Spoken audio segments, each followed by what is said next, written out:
وأن سيدنا وسندنا وحبيبنا وطبيب قلوبنا ومولانا محمدا عبده ورسوله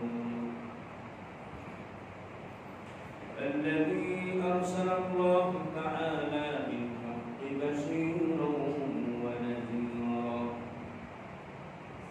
وداعيا إلى الله بإذنه وسراجا منيرا فقد قال الله تعالى في كلامه المجيد والفرقان الحميد أعوذ بالله من الشيطان الرجيم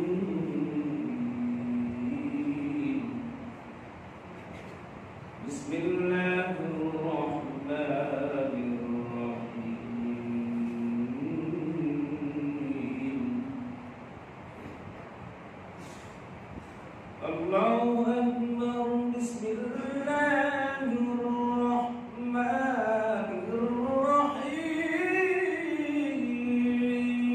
الرحيم أرجو بين الله أكبر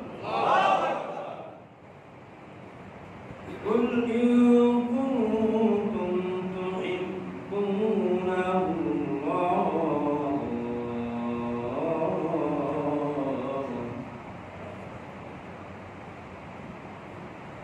قل إن كنتم تحبون الله فاتبعوني يحببكم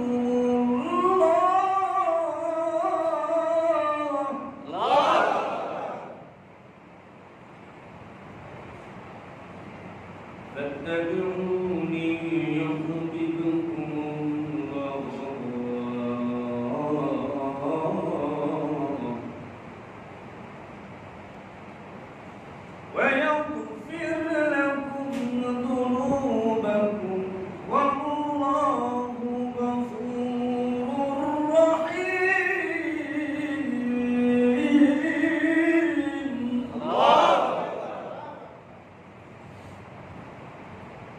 الله أكبر بسم الله الرحمن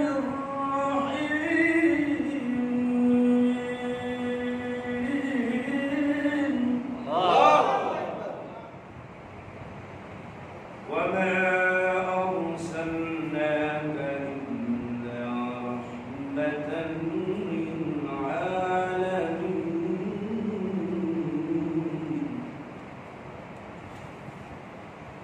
وما أرسلناك إلا رحمة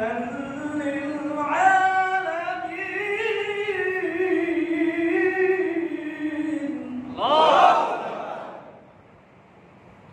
وقد جاء في الحديث عن أنس رضي الله تعالى عنه قال النبي رسول الله صلى الله عليه وسلم لا يؤمن أحدكم حتى يكون أحب إليه من والده وولده والناس أجمعين متفق عليه وقال الله تعالى في لسان حبيبه ومحبوبه ومعشوقه مخبرا وآمرا إن الله وملائكته يصلون على النبي يا أيها الذين آمنوا صلوا عليه وسلموا تسليما اللهم صل على محمد وعلى آل محمد كما صليت على إبراهيم وعلى آل إبراهيم إنك حميد مجيد اللهم بارك على محمد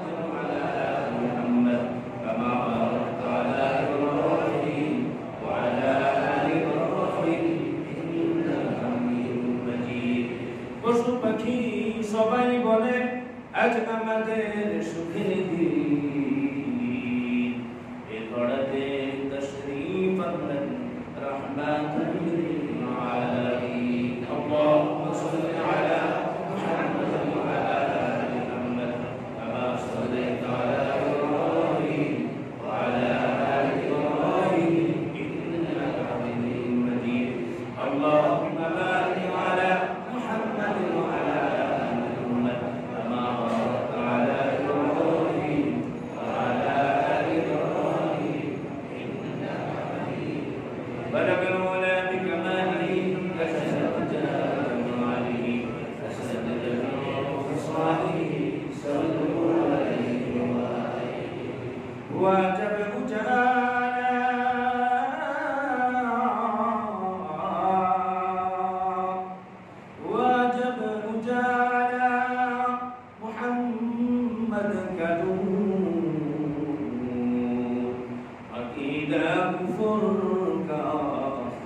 كون نور بلغ العلا بكماله كشف الدجى بجماله أسفت جميع خصاله سلوا عليه أبو سلطان مدينة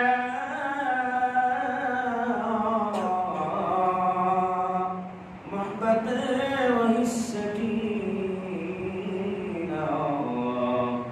نور سے معمور سینہ مشق سے بہتر پسینہ بلغ العلا بکمالہ کشف الدجى بجمالہ أسفت جميع خصاله سلوا عليه محمد کی بڑی لا إله إلا الله لا إله إلا الله لا إله إلا الله لا إله إلا الله محمد رسول الله صلى الله عليه وسلم আলহামদুলিল্লাহ উপস্থিত ঐতিহ্যবাহী মাইকেল জামে মসজিদের সম্মানিত কমিটিবৃন্দ, আমার চোখের মণিমাতার তার সাথে উলামায়ে কেরাম ফুফায়ে কেরাম দূর দূরান্ত থেকে এলাকা থেকে আগত দিনদার ইমানদার মুত্তাকি পরেজগার ভাইয়েরা, সম্মানিত গ্রুপের কেরাম গ্রুপের আওয়াম কলিজার পুত্র সম্মানিত যুবক ভাইয়েরা, পর্দার অন্তরালের এই মুহতারামা মা ও বোনেরা, আসসালামু আলাইকুম ওয়া রাহমাতুল্লাহি তাআলা ওয়া বারাকাতুহু। ওয়া আলাইকুম আসসালাম। আমরা আল্লাহ সুবহানাহু ওয়া তাআলার দরবারে আলিশানে লাখ কোটি শুকর এবং সুজুদ আদায় করছি। আল্লাহ সুবহানাহু ওয়া তাআলা পবিত্র রবিউল আউয়াল মাসে আল্লাহ রাব্বুল আলামিন আজকে আমাদেরকে উপস্থিত করার তৌফিক এনায়েত করলেন। প্রয়োজনের আয়োজনে নবীর মহব্বতে বর্তমান সমসাময়িক কিছু আলোচনা শোনার জন্য তৌফিক এনায়েত করলেন। আল্লাহ পাকের পুত্র গোলাম আমি আমাকে উপস্থাপন করার জন্য আল্লাহ রাব্বুল আলামিন আয়াতকে বৃদ্ধি করে দিলেন এবং তিনি কবুল করলেন। আমরা সকলেই ইমানের আওয়াজ উঁচু করে সমস্বরে সকলেই শুকর আদায় করি, বলি আলহামদুলিল্লাহ। আবার শুকর আদায় করি যে আল্লাহ রাব্বুল আলামিন আমাদেরকে বিশ্ব মানবতার দূত আবদাবে নবুয়ত সরকারে দো জাহা খাতামুন নবিয়্যিন জনাবে মুহাম্মদুর রাসূলুল্লাহ সাল্লাল্লাহু আলাইহি ওয়াসাল্লামের উম্মত হিসেবে আমাদেরকে আল্লাহ রাব্বুল আলামিন পাঠালেন। এর জন্য শুকর আদায় করি, বলি আলহামদুলিল্লাহ। আলহামদুলিল্লাহ। হাজার হাজার বছর ধরে যত বছর মানুষ হায়াত পায়, যদি সাজদা দিয়ে সারাটা জীবন পার করে দেওয়া হয় তাহলে শুকর আদায় করে শেষ করা যাবে না যে আমরা শেষ নবীর উম্মত হতে পেরেছি। ঠিক কিনা বলুন? সম্মানিত ভাইরা আমার, বড়ই দুঃখ এবং পরিতাপের বিষয় আজকে সারা পৃথিবীতে ইসলামের ব্যাপারে, মুসলমানদের ব্যাপারে ষড়যন্ত্র চলতেছে। শুধু তাই নয়, রাসূল আকরাম সাল্লাল্লাহু আলাইহি ওয়াসাল্লামের ব্যাপারে আল্লাহ রাব্বুল আলামিন তিনি নিজে কসম খেয়ে বলেছেন, বলেন সুবহানাল্লাহ। আল্লাহ পাকের কসম খাওয়ার দরকার আছে? জোরে বলুন, দরকার আছে? নবীর ব্যাপারে আল্লাহ রাব্বুল আলামিন নিজে কসম খেয়ে বলেছেন যে নবী চিন্তার করার কোনো কারণ নাই। আল্লাহ রাব্বুল আলামিন বলেছেন কালামে হাকিমের ভিতরে, সূরা কালামের ভিতরে, নুনাল কালামি ওয়া মা ইয়াসতুরুন মা আনতা বিনি'মাতি রাব্বিকা বিমাজনুন ওয়া ইন্নাকা লা'আলা খুলুকিন আযীম। আল্লাহু আকবার। আল্লাহ তাআলা বললেন, আল কলম, কলমের তিনি কসম খাইলেন, ওয়া মা ইয়াসতুরুন যাকে বিভক্ত করা হয়। আল্লাহ রাব্বুল আলামিন তার কসমকে বললেন, যারা আজকে আপনাকে পাগল বলতেছে, যারা বিদ্রুপ করতেছে, ঠাট্টা করতেছে, ও নবী আপনি কষ্ট পেয়েন না। লা আনতা বিনি'মাতি রাব্বিকা বিমাজনুন, আপনি আপনার রবের নিয়ামতে পাগল না। বলেন সুবহানাল্লাহ। বরং আল্লাহ রাব্বুল আলামিন বললেন, ওয়া ইন্নাকা লা'আলা খুলুকিন আযীম। পৃথিবীর ভিতরে শুরু থেকে শেষ পর্যন্ত আল্লাহ বলতেছেন, শুরু থেকে শেষ পর্যন্ত ওয়া ইন্নাকা লা'আলা খুলুকিন আযীম, আপনি উত্তম চরিত্রের অধিকারী। বলেন সুবহানাল্লাহ। শুধু তাই না, আমাদের নবীর শান এবং মান এবং মর্যাদা এরকম, বর্তমান সময়ে আমাদের বাবা আদমও যদি এখন নবী হয়ে আসতেন তাহলে আমাদের নবীর আনুগত্য করা লাগতো। বলুন সুবহানাল্লাহ। মুসা আলাইহিস সালাম যদি আসতেন, ইব্রাহিম আলাইহিস সালাম যদি আসতেন, সকলে যে কোনো নবী আসুক না কেন, এখন বর্তমান নবী, তাহলে আমাদের নবীর আনুগত্য এবং অনুসরণ করা লাগতো। ঠিক কিনা বলেন? শুধু তাই না, হযরত ঈসা আলাইহিস সালাম তিনি আগমন করবেন সামনে আমাদের নবীর উম্মত হয়ে। বলুন সুবহানাল্লাহ। সুবহানাল্লাহ। কেমন দামি নবী, কেমন মর্যাদার নবী, কেমন ইজ্জতের নবী, আমরা পেলাম, আমরা বুঝতে পারলাম না। সম্মানিত ভাইরা আমার, হযরত আদম আলাইহিস সালাম আল্লাহ রাব্বুল আলামিন তখন তাকে তার দেহের ভিতরে যখন রূহকে আল্লাহ রাব্বুল আলামিন প্রবেশ করান, হযরত আদম আলাইহিস সালাম হযরত ওমর ফারুক রাদিয়াল্লাহু তাআলা হাদিসটি বর্ণনা করেন।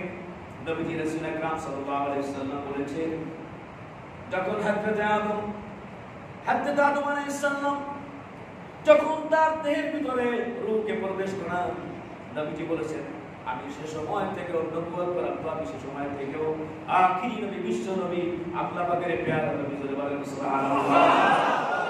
এর জন্য আল্লাহ বলেছেন, ওয়ালা তাকরাবু হাযিহি শাজারা, সব জায়গায় যাও কিন্তু এই গাছের নিকটবর্তী হয়ো না, নিষিদ্ধ গাছের ফল এমনিভাবে তোমরা ভক্ষণ করো না বলে যখন ভক্ষণ করে ফেললো, আল্লাহ রাব্বুল আলামিন বললেন, ঠিক আছে, থেকে নিচে নেমে যাও।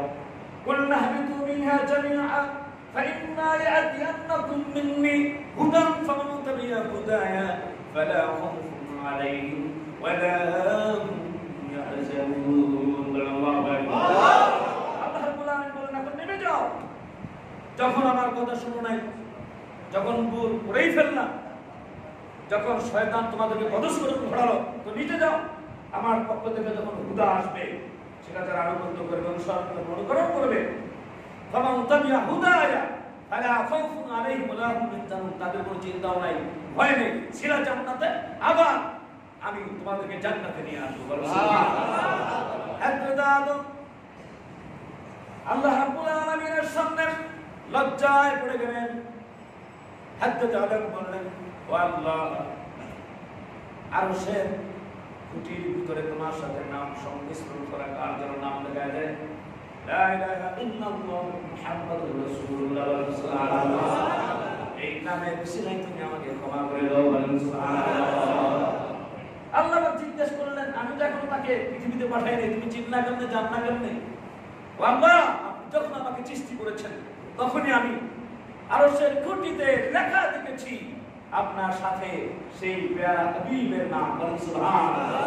তাকবীর মে কালিমে মে নামাজু মে আযামে, তাকবীর মে কালিমা মে নামাজু মে আযামে, এ নাম ইলাহি ইসমিল্লাহ মুহাম্মদ, এ নাম ইলাহি ইসমিল্লাহ মুহাম্মদ, फरमाते थे आदम के लिए खुल्द बारी में लिखा हुआ तू बला नाम मुहम्मद, सुभान अल्लाह। আদম বললেন, ও আল্লাহ, তুমি যখন আমার দেহের ভিতরে রূহকে প্রবেশ করো, আমি তখন উপরের দিকে তাকাই, আমার নজরটা আরশের খুঁটির ভিতরে চলে যায়। ও আল্লাহ, মেহেরবানি করে দাও, হাবিবের উসিলায় আমাকে maaf করে দাও, সুবহানাল্লাহ। এরকম পাওয়ারফুল নবী আমরা পেয়েছি। সম্মানিত ভাইরা, নবীর আগমনে আমরা সন্তুষ্ট কিনা? সন্তুষ্ট। খুশি কিনা? খুশি। সারা পৃথিবী মাতোয়ারা, ঠিক কিনা বলেন? ঠিক। নবীর মহব্বতে নিজেদেরকে সদা সর্বদা আত্মনিয়োগ করা উচিত, সুন্নাহ অনুযায়ী চলা উচিত। সম্মানিত ভাইরা, নবী আমাদের জীবন, নবী আমাদের জানের থেকেও বেশি প্রিয়।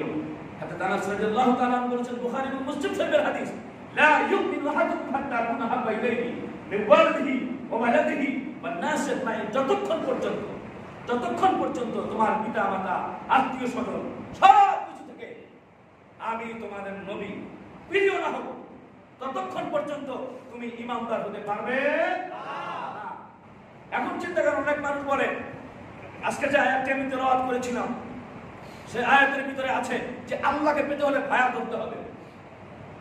আমরা তো সেটা ডাইরেক্ট আল্লাহ বলছেন, ওয়ারাহমা করব ইলাইহি মিন হাব্বিল ওয়ারিদ, আমি তোমার ঘরের সাহারাদের নিকটে আছি, আমার কাছে চাও। কিন্তু আমার কাছে যে চাইবো, কোরআন পাইলাম, সুন্নাহ পাইলাম, সব কিছু পাইলাম, এই যে আমরা কোরআন শুনতেছি, মসজিদ পাইলাম, সব কিছু পাইলাম, কার উসিলায়? আল্লাহ উসিলায় না, কার উসিলায়? কার উসিলায়? আল্লাহ রাব্বুল আলামিন এখানে বলে দিয়েছেন, কুল ইন কুনতুম তুহিব্বুনাল্লাহ ফাত্তাবিউনি ইউহিব্বুকুমুল্লাহ ওয়া ইয়াগফির লাকুম যুনুবাকুম ওয়াল্লাহু গফুরুর রহিম। সুবহানাল্লাহ, সুবহানাল্লাহ। আল্লাহ রাব্বুল আলামিন নিজে বলে দিয়েছেন, হে নবী, আল্লাহ বলতেছেন নবীকে আপনি বলে দিন কুল ইন কুনতুম তুহিব্বুনাল্লাহ, এই আসছে যদি ইন কুনতুম তুহিব্বুনাল্লাহ, আল্লাহকে ভালোবাসতে চাও, আল্লাহকে যদি পাইতে চাও, ফাত্তাবিউনি, আমার অনুগত করো, অনুসরণ করো, অনুকরণ করো, ইহবিবুকুমুল্লাহ, আল্লাহ তোমাদেরকে ভালোবাসবেন। বলেন সুবহানাল্লাহ। ওয়া ইয়াগফির লাকুম যুনুবাকুম, তোমাদের জীবনের গুনাহগুলি ক্ষমা করে দিবেন। আল্লাহু গফুরুর রহিম, আল্লাহ হচ্ছেন ক্ষমাকারী, আল্লাহ হচ্ছেন রহিম। বলেন সুবহানাল্লাহ। তাহলে নবী ছাড়া আমাদের উপায় নাই। বাংলাদেশের ভিতরে কিছু মানুষ আছে বলে আমরা হারে কোরআন, তোমরা কোরআন পাইলা কোথায়? কি বলেন ঠিক না বেশি? যে এরকম ভাবে সিন্নি খাইলা, হ্যাঁ, আরে মোল্লা ছিলা যে তোমরা নবী কোরআন পাইলা কোথায়? রাসূল আকরাম সাল্লাল্লাহু আলাইহি ওয়াসাল্লাম আল্লাহ বলেছেন বারজাকুম মিনাল্লাহি নূর ওয়া কিতাবুম মুবিন, দুটি জিনিস আমি তোমাদেরকে পাঠিয়েছি, একটা হচ্ছে নূর আর একটা হচ্ছে কিতাব। নূর হচ্ছে রাসূল আকরাম সাল্লাল্লাহু আলাইহি ওয়াসাল্লাম। বলেন সুবহানাল্লাহ। সম্মানিত ভাইরা আমার, সেই রাসূল আকরাম সাল্লাল্লাহু আলাইহি ওয়াসাল্লামের আগমনের রবিউল আউয়াল মাস অত্যন্ত দুঃখজনক পরিতাপের বিষয়। ফ্রান্সে যে ঘটনাটি ঘটলো আমরা সকলেই জানি। আমার রাসূল আকরাম সাল্লাল্লাহু আলাইহি ওয়াসাল্লামকে নিয়ে মায়ার নবী, সম্মানিত ভাইরা আমার, নবীর উম্মতের কান্ডারি রাসূল আকরাম সাল্লাল্লাহু আলাইহি ওয়াসাল্লামের আমাদের হৃদয়ের স্পন্দন, তাকে নিয়ে এরকম ভাবে একটা ব্যঙ্গচিত্র করা হয়েছে, অবমাননাকর কথা বলা হয়েছে। সম্মানিত ভাইরা আমার, আমাদের মুসলমানের অন্তরের ভিতরে দাগ লাগা উচিত। আমাদের মুসলমান এখন আর বসে থাকার সময় নাই। ওরা নবীর বিরুদ্ধে কথা বলতেছে, ওরা আল্লাহর বিরুদ্ধে কথা বলতেছে। ওরা যদি নবীর বিরুদ্ধে কথা বলে, যেই রাহমাতুল্লিল আলামিন যিনি হলেন হাসের, তিনি কিয়ামতের ময়দানে আমাদেরকে সুপারিশ করবেন।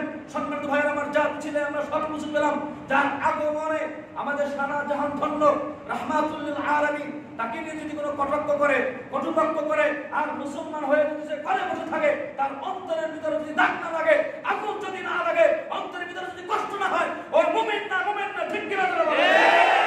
এর জন্য সম্মানিত ভাইরা আমার, আজকে আমাদের এই মসজিদ থেকে আলহামদুলিল্লাহ এখান থেকে মিছিল বের হবে, আমরা তীব্র প্রতিবাদ করবে। কোন হানাহানি, মারামারি, মানে এরকম চারে কোন অবস্থা যেন না হয়। ডিসিপ্লিন অনুযায়ী নবীর মুহাব্বতে আমরা ইনশাআল্লাহ প্রতিবাদ জানাবো। এখানে বিভিন্ন মসজিদ থেকে লোকজন যাবে। আপনারা আলহামদুলিল্লাহ মোটামুটি ইনশাআল্লাহ এখনই প্রস্তুত থাকুন, মোটামুটি একটু নিয়ে নিন, একটা প্রস্তুতি গ্রহণ করে ইনশাআল্লাহ নামাজের পরেই এখান থেকে আমরা ইনশাআল্লাহ 60 ফিট রাস্তায় যাব। সেখানে ইনশাআল্লাহ ডিসিপ্লিন অনুযায়ী মানুষের যাতে কোনো কষ্ট না হয়, নবীর মুহাব্বতে আবেগের নাম ইসলাম না, কোরআন সুন্নাহ অনুযায়ী আমাদেরকে চলতে হবে। আমরা যদি কোনো অ্যাম্বুলেন্স দেখি তাহলে ছেড়ে দিব, কোনো অসুস্থ মানুষ থাকলে তাদেরকে যাতায়াতের সুব্যবস্থা করে দিব। মানুষের যাতে কোনো বিঘ্ন না হয়, কষ্ট যেন না হয়, আমরা তীব্র প্রতিবাদ করবো। ফেরাস, শুধু ফেরাস না, বাংলাদেশের যদি কোনো কুলাঙ্গার থাকে, নবীর বিরুদ্ধে যদি কথা বলে, আল্লাহর বিরুদ্ধে যদি কথা বলে, একটা মুহূর্ত ওদেরকে যেই জায়গায় বসুক সেখান থেকে নিচে নামে আনতে হবে। ঠিক কিনা? অনেক সহ্য করেছি আমরা, আর সহ্য করবো না। আমাদেরকে বলা, আমরা কিছু বলবো না। নবীর বিরুদ্ধে কথা বলবা, আল্লাহর বিরুদ্ধে কথা বলবা, আর তোমরা সেখানে বসে উল্টা পাল্টা কথা বলবা, কোরআনকে তোমরা অবমাননা করবা, আমরা এটা সহ্য করতে পারবো না, আমরা এটা কখনো সহ্য করবো না। বাংলাদেশ এটা মুসলমানের দেশ, এটা কোরআনের দেশ, নবী প্রেমিকের দেশ। ঠিক কিনা? সম্মানিত ভাইরা আমার, সুতরাং অন্তর্জাল করা ভালোবাসা দিয়ে আমাদের নবীকে ভালোবাসতে হবে। ঠিক কিনা বলে? এমনি ভাবে ভালোবেসেছিলেন সাহাবীরা। সম্মানিত ভাইরা আমার, ঘটনা মনে পড়ে গেল বদরের যুদ্ধের পরে কাফেরদের কোনো ঘুম নাই। বদরের যুদ্ধে তারা পরাজয় বরণ করেছে। রাসূল আকরাম সাল্লাল্লাহু আলাইহি ওয়াসাল্লামের কোন সাহাবী ছিল, হযরত খুবাইব রাদিয়াল্লাহু তাআলা আনহু। হযরত খুবাইব পেশ করা হলো, ধরা হলো। তাদের ইলমের বিশাল প্রান্তরে কাফেরদের মনের ভিতরে খুব হাসি খুশি, কেউ বিদ্রুপ করে, ঠাট্টা করে, ঢিল মারে, বিভিন্ন রকমের অপমান করে। আর তারা ঈদের প্রান্তরে অত্যন্ত খুশি, আবেগ ভরা মন নিয়ে হযরত খুবাইব রাদিয়াল্লাহু তাআলা দাঁড়িয়েছেন। আল্লাহ, আমি যদি কবুল করো, নবীর মহব্বতে জীবনটা বিলিয়ে দিতে চাই। বলেন সুবহানাল্লাহ। হযরত খুবাইবকে অ্যারেস্ট করা হলো। হযরত খুবাইবকে বলা হলো, শেষ ইচ্ছা কি তোমার কোনো আছে নাকি? কিছু ইচ্ছা আছে নাকি? খুবাইব বলল, মৃত্যুর এই অন্তিম মুহূর্তে তোমাদের কাছে আমি কি চাইবো? তোমরা কিছু দিতেও পারো না, করতেও পারো না, তবে যদি আমার আল্লাহ পাক না করেন বলেন ঠিক না বেটি? তবে শুনুন, আমার খুব আশা, যদি আমাকে 2 রাকাত নামাজ পড়ার জন্য অনুমতি দিতে, আমি তাহলে প্রাণ ভরে 2 রাকাত নামাজ পড়ে নিতাম। একজন মুসলমান 1 নম্বর মেসেজ দিলাম, নামাজ নামাজ। রবিউল আউয়ালে নবী আগমন করলেন। হযরত মা আমেনা বলতেছেন, বিশ্ব নবী যখন আমার পেটে 6 মাস যখন অবশ্য 6 মাস যখন সময় হয়, আমাকে একজন ফেরেশতা এসে বলে, আমি না তোমার কপাল অনেক ভালো, চিন্তার কোনো কারণ নাই। তোমার পেটের ভিতরে যিনি আসতেছে তিনি একজন মহামানব, বিশ্ব নবী মুহাম্মদুর রাসূলুল্লাহ সাল্লাল্লাহু আলাইহি ওয়াসাল্লাম। সুবহানাল্লাহ। যখন জন্মগ্রহণ করবে, জন্মের সাথে সাথে তার নামটি রেখে দিবে মুহাম্মদ। বলেন সুবহানাল্লাহ। আমার নবীজি প্রথমত 5টা নাম মুহাম্মদ, মানে অধিক প্রশংসিত, এমন একটি প্রশংসনীয় নাম পৃথিবীর শুরু থেকে আজ পর্যন্ত বা শেষ পর্যন্ত এত প্রশংসা করা হবে এই নামটা, অধিক প্রশংসিত, আর কোন নাম এত প্রশংসিত হবে না। বলেন সুবহানাল্লাহ।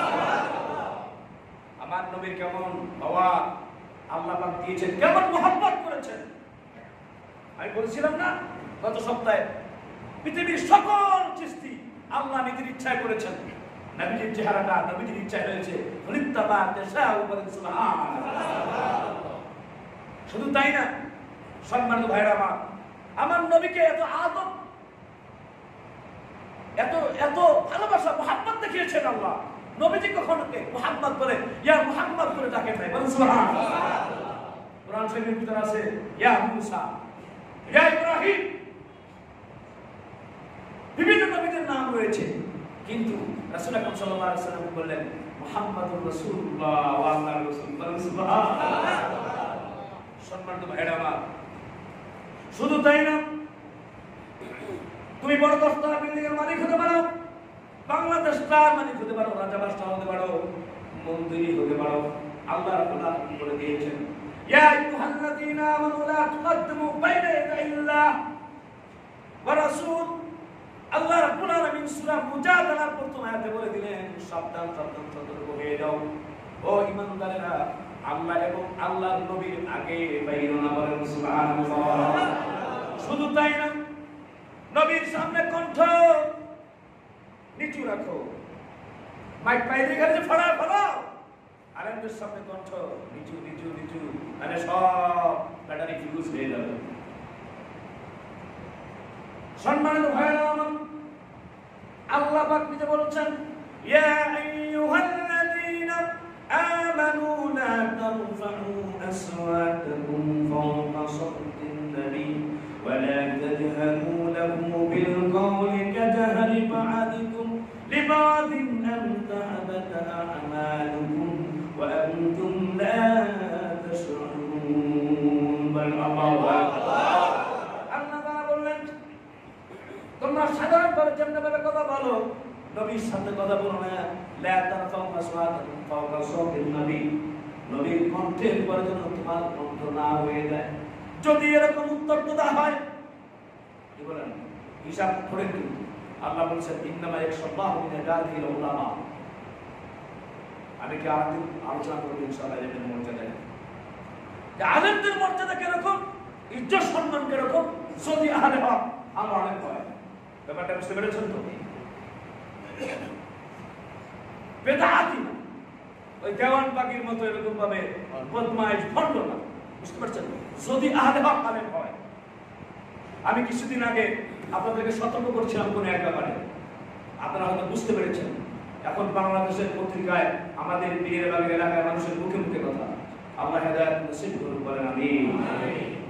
সম্মানিত ভাইরা আমার, আহলে হক আলেম,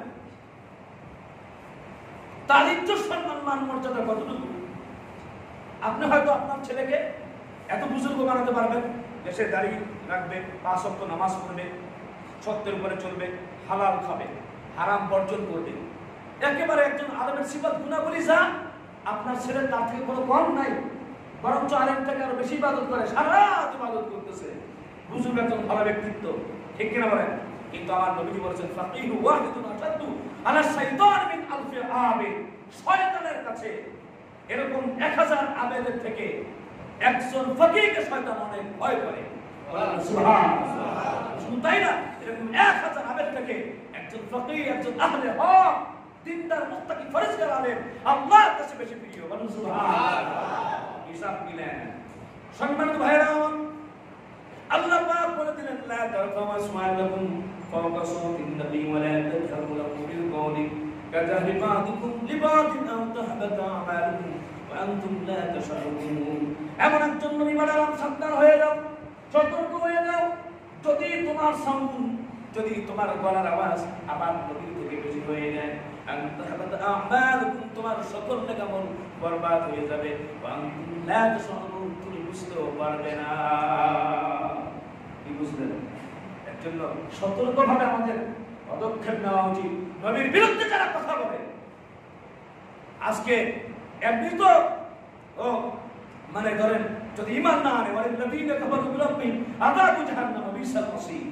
সম্মানিত ভাইয়েরা আমার, আজকে দুঃখের বিষয়, ফেসবুকে মাঝে মাঝে দেখা যায় নাম মুসলমানের নাম, কিন্তু নবীর বিরুদ্ধে কথা বলে, নবীর চরিত্রকে নিয়ে কথা বলে। জয়বারে নাউজুবিল্লাহ। সুতরাং আর মানা যাবে না বাংলাদেশের ভিতরে, সারা বিশ্বের তো আমরা ফ্রান্সের ব্যাপারে তো অবশ্যই তীব্র প্রতিবাদ করবো, এবং বাংলাদেশের বিরুদ্ধে যদি যতবার ক্ষমতা নিয়ে থাকো, নবীর বিরুদ্ধে কথা বলবি, একেবারে বাইরে সোজা করে বলবো। ঠিক না? আল্লাহর বিরুদ্ধে কথা বলবি, তোকে আর অস্তিত্ব এই বাংলার জমিনে রাখা হবে না। আজকে আছেন আপনারা? অনেক আমরা দেখেছি দেওয়ালের পিঠ থেকে গেছে। ঠিক কিনা বলেন? কোরআনের বিরুদ্ধে, নবীর বিরুদ্ধে পাই পরিবার প্রপাগান্ডা ছড়ানো হচ্ছে। সুতরাং আমাদের বসে থাকার সময় নেই। সম্মানিত ভাইয়েরা আমার, নবীর বিরুদ্ধে যারা কথা বলবেন অবশ্যই আমাদের সোচ্চার হতে হবে। আর যদি না হই, যদি দুঃখ কষ্ট না লাগে, অন্তরের ভিতরে যদি কষ্ট না লাগে, তাহলে তো আমরা ইমানদারি না। ঠিক কিনা বলেন? সুতরাং ইমানদার যদি হতে চাই, নবীকে মহব্বত করতে হবে, শুধু মুখে না, কার্যে পরিণত করবো। ইকরার বিল লিসান, তাসদীক বিল জিনান, আমাল বিল আরকান। নবীকে মহব্বত করবো, মাথায় সুন্নত নাই, টুপি নাই, তাহলে তো হবে না। নবীকে মহব্বত করব, চুলের সাইজ হচ্ছে বাড়ি কাটি, নেইমার কাটি, তাহলে তো হবে না। নবীকে মহব্বত করব, আমার জামা পড়তে আমার লজ্জা করে, জুব্বা পড়তে আমার লজ্জা করে। নবীকে মহব্বত করব, সালাম দিতে লজ্জা করে। নবীকে মহব্বত করব, কোরআন পড়তে ভালো লাগে না, তাহলে তো হবে না। ঠিক কিনা বলেন? আমাদের মুখে স্বীকার করতে হবে, অন্তরে বিশ্বাস করতে হবে, আমলে পরিণত করতে হবে। মনে থাকবে ইনশাআল্লাহ। সম্মানিত ভাইয়েরা আমার, হযরত খুবাইব রাদিয়াল্লাহু তাআলা তিনি দুরাকা নামাজ আদায় করতেছেন কাফের বেঈমানদের এই বেষ্টনীর ভিতরে নামাজ পড়তেছেন। নবীজির ব্যাপারে বলেছিলাম এখান থেকে ওখানে চলে গিয়েছি, মা আমেনা বলতেছেন যে সময় হাবিব তিনি যখন জন্মগ্রহণ করেন, জন্মগ্রহণের পরে জন্মের পরে পরে আমি নবীকে দেখেছি আল্লাহ রাব্বুল আলামিনের দরবারে সিজদায় পড়ে গিয়েছেন। শুনতাই না, আমার পেটের থেকে নূর বের হচ্ছিল। আমি দেখলাম পুরো শামটা, পুরোটা মক্কা নগরী আলোকিত হয়ে গেল আমার সামনে। এবং সে সময় আমি দেখতে পেলাম যে দুইজন মহিষী মহিলা আসলো, একজন হচ্ছেন আসিয়া আর একজন হচ্ছে মরিয়ম। সাথে দেখলাম আরো জান্নাতের হুর। বলেন সুবহানাল্লাহ। মরিয়ম কেন আসলেন? তার স্বামী নাই, আর আসিয়ার স্বামী ফেরাউন ছিল জাহান্নামী। দুজন আসলেন। সম্মানিত ভাইরা আমার, রাসূল আকরাম সাল্লাল্লাহু আলাইহি ওয়াসাল্লাম পড়া দামাই যখন সুবহ সাদিকের সময়, কেউ তো বলেছে 12 রবিউল আউয়াল, কেউ তো বলছে 9 এবং 8 রবিউল আউয়াল তিনি এই পৃথিবীতে আগমন করেছেন। সুবহ সাদিকের সময় রাত পেল, দিনে পেল। আল্লাহ পাক এই নবীকে রহমাতের নবী হিসেবে কবুল করেছেন। যখনই এসেছেন তখনই বাতিল নির্বাপিত হয়ে গেছে সাথে সাথে। কিভাবে? 1000 বছর পর্যন্ত আগুনের যে কুণ্ডলী, যেটা জ্বলন্ত অবস্থায় ছিল, খ্রিস্টানদের গর্বের বিষয়বস্তু ছিল, আল্লাহ নবী আসার সাথে সাথে নিভে গিয়েছে। বলেন সুবহানাল্লাহ। কাবা ঘরের ভিতরে যে 307টা মূর্তি ছিল সাথে সাথে ধ্বংস হয়ে গিয়েছে। বলেন সুবহানাল্লাহ। সম্মানিত ভাইরা আমার, রাসূল আকরাম সাল্লাল্লাহু আলাইহি ওয়াসাল্লাম আসলেন, পারস্য সাম্রাজ্যের ভিতরে কম্পন ধরে গিয়েছে। 14টি চূড়া সাথে সাথে স্বর্ণের গোল্ডের চূড়া ছিল, এটি সাথে সাথে ঝলতে ঝলতে কম্পিত হতে হতে ধ্বংস হয়ে গেল। বলেন সুবহানাল্লাহ। তখন সারা পৃথিবী বুঝতে পেরেছে এই পৃথিবীতে কিছু একটা হয়েছে, কিছু একটা আগমন করেছে। বলে সুবহানাল্লাহ। সম্মানিত ভাইরা আমার, নবী রাসূল সাল্লাল্লাহু আলাইহি ওয়াসাল্লাম তিনি রহমাতুল নবী, মায়ার নবী। আমি আসবো ইনশাআল্লাহ সামনে যদি আল্লাহ রাব্বুল আলামিন সময় দেন কিছু কথা বলার জন্য। ইনশাআল্লাহ যে কথা বলতেছিলাম যে আমাদের করণীয় কি আর বর্জনীয় কি, সাহাবী থেকে আমরা শিক্ষা নেব ইনশাআল্লাহ। সম্মানিত ভাইরা আমার, নবীর মুহাব্বত অন্তরের ভিতরে রাখতে হবে, কার্যে পরিণত করতে হবে, অন্তর দিয়ে ভালোবাসতে হবে নবীকে। কারণ এই পৃথিবীর ভিতরে আমার নবী এসেছেন তাকে সুসংবাদ দিয়ে। বলেন সুবহানাল্লাহ। আল্লাহ রাব্বুল আলামিন সূরা সাফের 6 নম্বর আয়াতের ভিতরে বলছেন, ওয়াইযা ক্বালা ঈসা ইবনু মারইয়াম ইয়া বানি ইসরাঈলা ইন্নী রাসূলুল্লাহি ইলাইকুম মুসাদ্দিকান লিমা বাইনা ইয়াদাইয়া মিনাত তাওরাহ ওয়া মুবাশশিরান বিরাসূলিন ইয়াতি মিন বা'দি ইসমিহি আহমদ فلما جاءهم بالبينات قالوا هذا سحر مبين।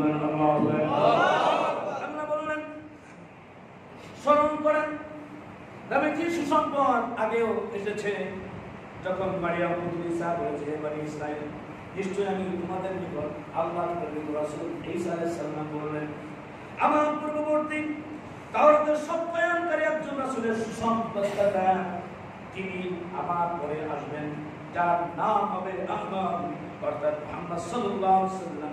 অথবা সে যখন সুস্পষ্ট নিদর্শন সমূহে আগমন করলো, তখন এক প্রকারের পাপিষ্ঠ কাফের ঈমান করলো স্পষ্টভাবে এটা জানতে জোরে বলেন নাউজুবিল্লাহ। তখন এই যে আবু লাহাব রাসূল সাল্লাল্লাহু আলাইহি ওয়াসাল্লাম কত ভালোবেসেছে, কেমন ভালোবাসলো রাসূল সাল্লাল্লাহু আলাইহি ওয়াসাল্লাম। তখন একজন আমাদেরকে বুঝতে হবে, ভাই মিলাদুন নবী আপনারা পালন করতেছেন, সিরাতুন নবীর ভিতরে আপনার খবর নাই। মিলাদুন নবী পালন করেন, কিন্তু নবী সাহাবা আজমাইনরা এবং আলে হক আলেমরা যেভাবে পালন করেছে সেভাবে, আপনার মন মতো না। আপনি মন মতো মিলাদুন নবী পালন করবেন তো সেটা গুনাহ হবে। আর আপনি যদি মন সাহাবা আজমাইনরা যেভাবে করেছেন, নবী যেভাবে করেছেন সেভাবে যদি আপনি করেন, তাহলে আপনার সওয়াব হবে, এটা নূর হবে, বরকত হবে। ঠিক কিনা? আমাদেরকে মিলাইতে হবে।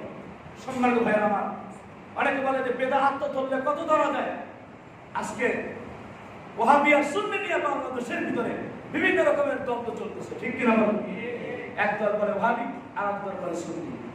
সম্মানিত ভাইরা আমার, আমরা সাধারণ বিষয়ে ইনশাআল্লাহ যদি না বুঝি, ওলামা হযরতের শরণাপন্ন হব। আমরা ওয়াতাসিমু বিহাবলিল্লাহি জামিআ ওয়া লা তাফাররাকু, আমরা বিবাদ সৃষ্টি করব না। বিবাদ সৃষ্টি করলে নিজেদের মধ্যেই আমরা মুসলমান যদি আলাদা আলাদা হয়ে যাই, তাহলে আমরা নিজেরাই ক্ষতির সম্মুখীন হব। ঠিক কিনা বলেন? এর জন্য আমাদেরকে বুঝতে হবে, কান খোলা রাখতে হবে, চোখ খোলা রাখতে হবে। কয়েকদিন আগে জনৈক একজন ভাই বলে আল্লাহ পাক তাকে শুধরে দিন, তাকে যখন অ্যারেস্ট করা হলো, আল্লামা আমার শফি সাহেব হুজুরের বিরুদ্ধে প্রপাগান্ডা ছড়ানোর জন্য, বাজে কথা বলার জন্য, কেমন যেন তাদের ঘুমন্ত দেবতা অন্তর থেকে জাগ্রত হলো, রাজপথ গরম করা হলো। আফসোসের বিষয়, আমার নবীর বিরুদ্ধে কথা বলতেছে, ফ্রান্স সহ সারা পৃথিবীর ভিতরে নবীকে অবমাননা করতেছে, কোরআনকে অবমাননা করতেছে। এখন তো ওরকম ভাবে তাদের পদচারণা এবং তাদের কোনো পদক্ষেপ এবং ভূমিকা দেখি না। ঠিক কিনা বলেন? তারা আমাদেরকে বুঝতে হবে। সম্মানিত ভাইরা আমার, তোমরা এক ব্যক্তিকে ভালোবেসে এত কিছু করতে পারো, এরকম হাজার হাজার লক্ষ লক্ষ কোটি কোটি ব্যক্তি হলেও আমার নবীর সমান হবে না, একজন সাহাবীর সমান হবে না। এর জন্য সম্মানিত ভাইরা আমার, নবীকে মহব্বত করতে হবে, ভালোবাসতে হবে। নিজেকে আন্তাজি নিজে বানাইয়া আপনি একটা জশ্নে জুলুস একটা রেলি বের করলেন, সাহাবা আজমাইনের রেলি বের করেন নাই, সাহাবা আজমাইনের জন্য কাজ করেন নাই। তারপরে তিন যুগ নবীজি বলেছেন, খায়রুল কুরুনি কারনি সুম্মাল লাযিনা ইয়ালুনহুম সুম্মাল লাযিনা ইয়ালুনহুম। রাসূলের যুগ, সাহাবাদের যুগ, তাবেঈনদের যুগ, তাবেঈদের যুগ ছিল না। তাহলে আপনি এটা কেন করতেছেন? আপনি নবী এসেছেন, আপনি খুশি হন, অবশ্যই আমরাও খুশি। আপনি রোজা রাখেন, নবীর মুহাব্বতে বেশি বেশি করে মানুষকে দান করেন। ঠিক কিনা বলেন?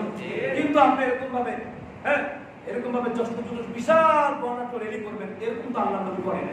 যদি করতো তাহলে আপনারা করতেন, কোনো সমস্যা নাই। এর জন্য আমাদেরকে নবী যেভাবে বলেছে কোরআন সুন্নাহ অনুযায়ী যেভাবে আমরা সেভাবে চেষ্টা করবো ইনশাআল্লাহ।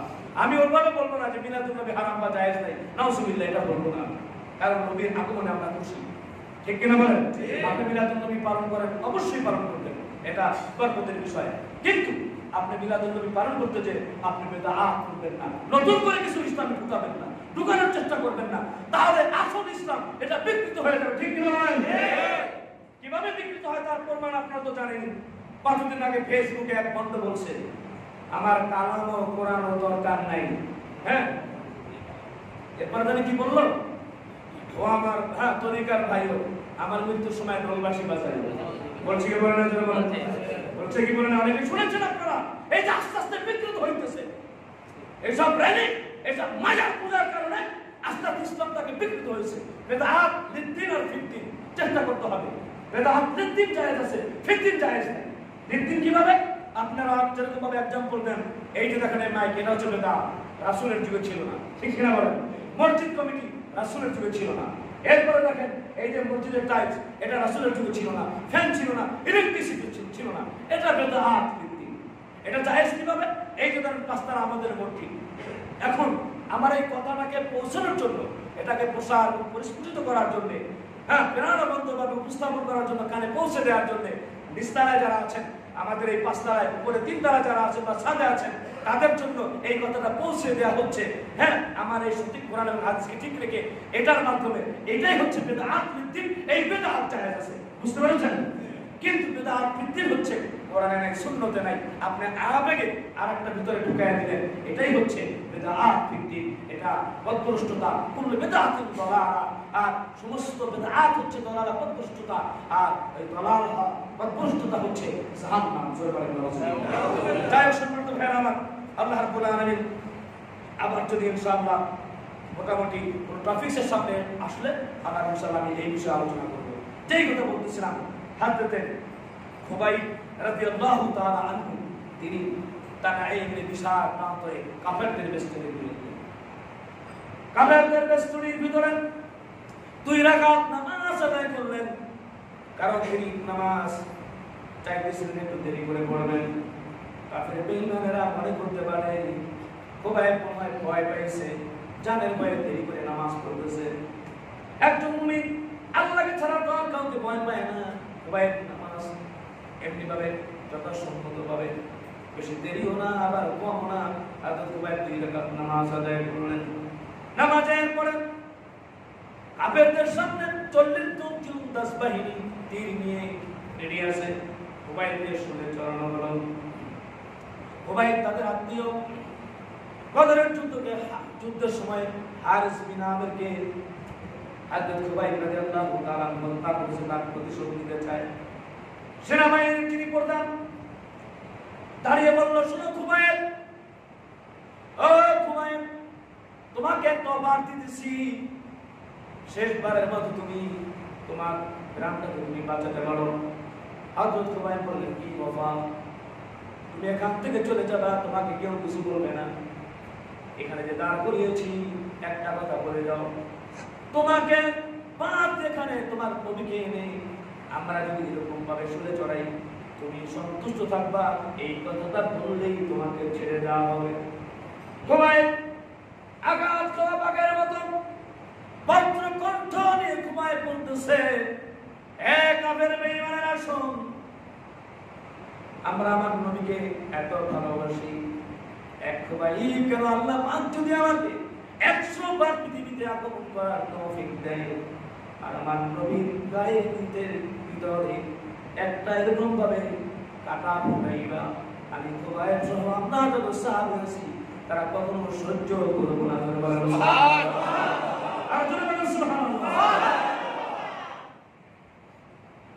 কাফের বেঈমান প্রধান বলতেছে, তার তো কোনো কথাই নেই, চান্দির মতো তার পুরাটা শরীরটা এরকম ভাবে। সম্মানিত ভাইরা, দেশ গ্রামে আমরা এরকম ভাবে দেখেছি, আগে পাশ দিয়ে এরকম সুন্দরভাবে চান্দি বানানো হতো, চান্দির ভিতরে ফুটো ফুটো সাইগুলো আলাদা হয়ে পায়ে লাগানো উপরে থাকতো, আমরা অনেক দেখেছি। এরকম ভাবে পুরা মুখটা ফুটো হয়ে গেল, খুবাইব হাসতেছে, বলেন সুবহানাল্লাহ। কি জান্নাতের নেশা, কি নবীর মহব্বতের নেশা।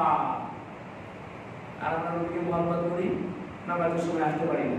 নবীকে মহব্বত করি, দাঁড়িয়ে নেই। নবীকে মহব্বত করি, সালাম না, গুড মর্নিং। নবীকে মহব্বত করি, হ্যালো, সালামটা বলতে পারি না। সাহাবীরা কেমন মহব্বত করেছে। একজন সময় বলতেছে, ও আল্লাহ, আমি তোমার কাছে আর কিছু চাই না গো মাবুদ, আমি যে শহীদ হইতেছি আমার দয়ার নবীর কাছে পৌঁছায়া দাও। সুবহানাল্লাহ। নবীজি সাহাবীদেরকে বলতেছে, ও সাহাবীরা শোনো, খুবাইব শহীদ হয়ে গেছে, খুবাইবের জন্য জান্নাত ওয়াজিব হয়ে গেছে। সেই জান্নাতে আমরা যেতে চাই কি চাই না? যদি চাই, আল্লাহ বলেছেন ইন্নাল্লাহ আশতারা মিনাল মুমিনিনা আনফুসাহুম ওয়া আমওয়ালাহুম বিআন্না লাহুমুল জান্নাহ। তোমাদের জান এবং মাল আল্লাহ পাক ক্রয় করে নিয়েছেন একমাত্র জান্নাতের বিনিময়ে। বলেন সুবহানাল্লাহ। জান্নাতটা কিরকম আরেকদিন শোনাবেন ইনশাআল্লাহ। সম্মানিত ভাইরা আমার, এর জন্য আমার নবীর বিরুদ্ধে যারা কথা বলেন, আরো কিছু আজকে আওয়াজ বুলন্দ করতে হবে। পাঞ্জাব থেকে আসছে, ভারতের পাঞ্জাব থেকে কাদিয়ান নামক এলাকায়, বাংলাদেশেও কাদিয়ানি আছে, আমার নবীকে শেষ নবী মানে না। ঠিক না বেরি বলেন? এদের ব্যাপারে সঞ্চার করতে হবে। আমার নবী হচ্ছেন শেষ নবী, আর কোন নবী আসবে না। বলেন ঠিক না বেরি?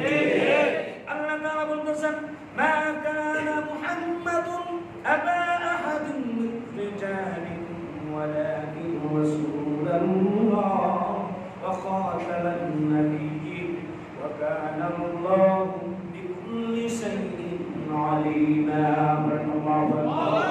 সম্মানিত ভাইরা আমার, আল্লাহ তাআলা বললেন, মুহাম্মদ তোমাদের কোন পুরুষের পিতা নন, বরং তিনি আল্লাহর রাসূল এবং সর্বশেষ নবী, খাতামান নাবিয়্যিন। বলেন সুবহানাল্লাহ। সুতরাং এই বাংলাদেশে ভারত থেকেই যত এরকম ভাবে জ্ঞান আবির্ভাব হয়, যত কাদিয়ানি সাদিয়ানি আমদানি ভান্ডারি কান্দারি সব ওখান থেকে আমদানি হয়েছে। আল্লাহ আমাদেরকে হেফাজত করুন। বিভিন্ন ফাতনা থেকে আমাদেরকে সতর্ক থাকতে হবে। সম্মানিত ভাইরা আমার, নবী আপনাদের আমরা খুশি, শুধু খুশি হলে চলবে না, কিছু রেসপন্সিবিলিটি আছে, দায়িত্ব রয়েছে উম্মত হিসাবে। নবীর চরিত্রের ব্যাপারে পালন করে মুখ করবে, আর আমরা মুসলমান হয়ে সেটা সহ্য করবো, বসে থাকবো, তাহলে আমি ইমানদার হলাম না। নবীজি বলছেন, লা ইউমিনু আহাদুকুম হাত্তা আকুনা হাব্বা ইলাইহি মিন ওয়ালিদিহি ওয়া ওয়ালাদিহি ওয়ান নাসি আজমাইন। পবিত্র কালামের হাকিমের ভিতরে আছে, কুল ইন কানা আবাউকুম ওয়া আবনাউকুম ওয়া ইখওয়ানুকুম ওয়া আজওয়াজুকুম ওয়া আশীরাতুকুম وأموال اقترفتموها وتجارة تخشون كسادها ومساكن ترضون أحب إليكم من الله ورسوله وجهاد في سبيله فتربصوا حتى يأتي الله بأمره والله لا يهدي القوم الفاسقين. الله বলেছেন, قل إن كان آباؤكم وأبناؤكم বলো, তোমার পিতামাতা, ভাই বোন, আত্মীয় স্বজন, ব্যবসা বাণিজ্য এবং তোমার ঘর বাড়ি, তোমার সম্পদ যা কিছু আছে, তোমার বাসস্থান যেখানে তুমি অবস্থান করো, সব কিছু যদি আল্লাহ এবং আল্লাহর নবী এবং আল্লাহর পথে সংগ্রাম জিহাদ করা তোমার কাছে যদি প্রিয় না হয়, তাহলে আল্লাহর শাস্তির অপেক্ষায় থাকো। আল্লাহু লা ইয়াহদিল কওমাল ফাসিকিন। ফাসিকদেরকে আল্লাহ হিদায়াত দেন না। ফাসিক হতে চাই না মুমিন হতে চাই? মুমিন। ফাসিক হতে চাই না মুমিন হতে চাই? তাহলে মুমিনের কি দাবি, সেই দাবি নিয়ে আমরা নবীর মহব্বতে অবশ্যই আমাদের এই জীবনকে অগ্রগামী করবো। রাজি আছেন ইনশাআল্লাহ? আল্লাহ আমাদেরকে কবুল করুন। আমিন। সম্মানিত ভাইরা, আপনারা অবশ্যই আজকে অংশগ্রহণ করলেন, তবে আবেগের নাম ইসলাম না, একবারে সুষ্ঠুভাবে সুন্দরভাবে ওলামা হাজর যারা থাকবেন ইনশাআল্লাহ তারা হয়তো নেতৃত্ব দিবেন। আমরা ইনশাআল্লাহ ফ্রান্সের বিরুদ্ধে, ফ্রান্স সারা পৃথিবী যত গুনাহগার আছে যারা নবীর বিরুদ্ধে কথা বললো, কোরআনের বিরুদ্ধে যারা কথা বললো, অবশ্যই আমরা তাদের ব্যাপারে সোচ্চার হবো, হৃদয় মানে উজাড় করা ভালোবাসা দিয়ে আমরা অবশ্যই আমাদের ক্ষোভ, আমাদের প্রতিভা, তীব্র প্রতিভা আমরা উপস্থাপন করবো ইনশাআল্লাহ। ইনশাআল্লাহ তৌফিক দান করুন। আমরা সকলে বলি আমিন। যারা যারা সালাত করবেন সালাত করবেন ইনশাআল্লাহ।